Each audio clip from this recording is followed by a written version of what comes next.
Aduh, hari ini banyak kelas yang reschedule deh. Harusnya hari ini masa aja.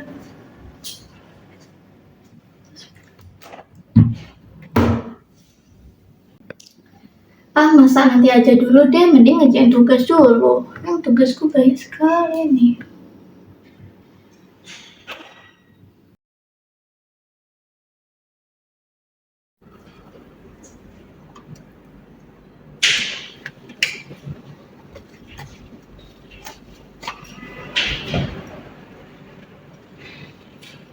Lah iya, belanjaanku belum aku masak. Aduh, cepet-cepet deh aku masak.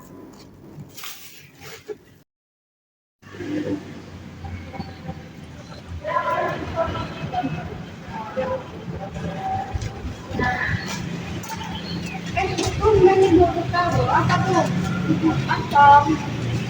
Masak sendiri. Oncom. Hati-hati loh, itu salah masak dikit bisa bahaya tahu. Tapi enggak nih, aku makan masih aman nih. Kemarin masih aman. Aduh, hati-hati. Hati-hati sih kalau kata.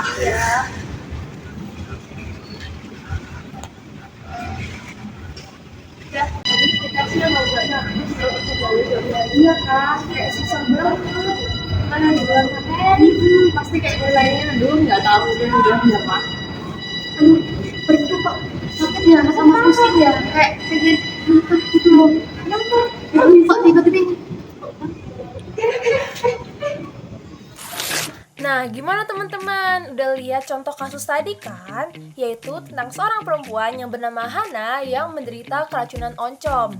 Nah, dari kasus tersebut, keracunan oncom yang dialami oleh Hana termasuk dalam keracunan akut. Kenapa sih termasuk dalam keracunan akut?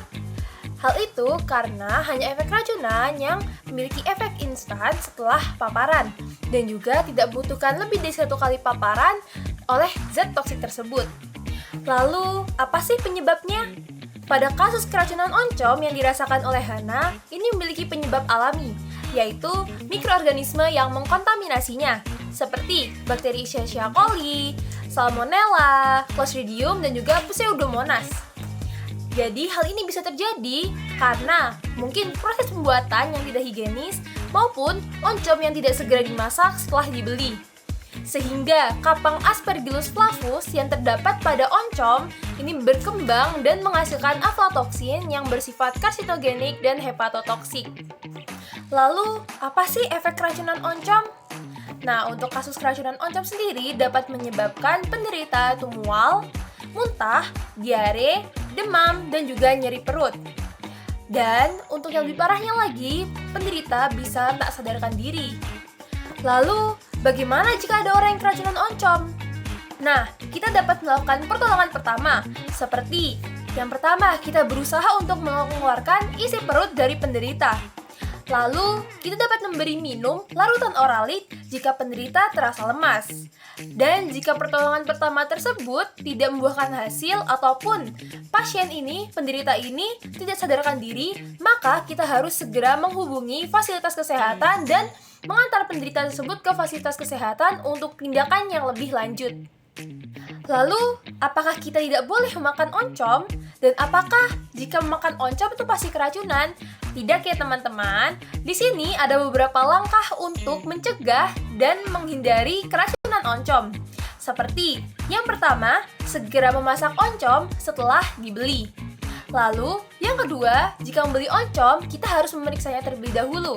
Seperti oncom tersebut harus dalam keadaan bagus, tidak berwarna pucat ataupun kegelapan, lalu tidak memiliki bau yang busuk.